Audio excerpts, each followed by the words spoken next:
Bail Organa and I are leading a conference concerning the refugees from the war. I leave for Alderaan in the morning.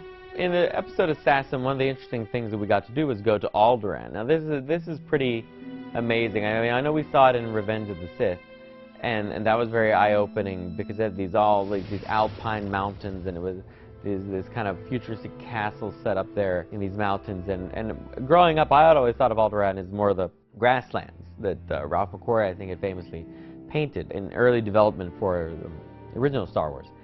But you know, when working with George, he wants to see Bail go to those mountainous regions, the castle where we saw him in Revenge of the Sith. So let's dig up all the old concept artwork that George had done for Revenge of the Sith and see how that stuff works still. Let's look at all of Ralph's old data on Alderaan. So we're taking something Alderaan, which in the original Star Wars was just a matte painting of a planet that got blown up. And now we're going to go there, and that's always exciting, but now we want to make sure we get it right. We've got to make sure that we connect with all the different Lucas divisions that have ever done anything with Alderaan and see how, you know, for this series, for George specifically, we can make it look like he wants it to.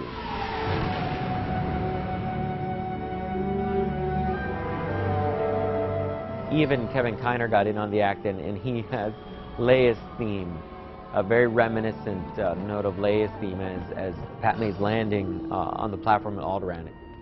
It's always a great moment when Kevin can sneak those themes in because it really ties us together with the whole Star Wars experience.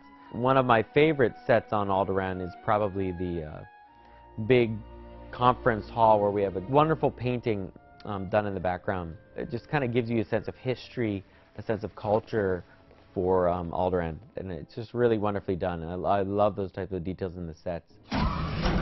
We use some influences from the interior of the Blockade Runner. We use some influences from the kind of more futuristic things we saw in Revenge of the Sith to do the interior hallways. Isn't it just beautiful? And then there's a wonderful scene shot on the balcony overlooking this vast landscape of mountains and hills with Padmé and Ahsoka. Almost reminds me of The Sound of Music at that point, which I think is a really fortunate and nice thing to happen if you've seen that movie.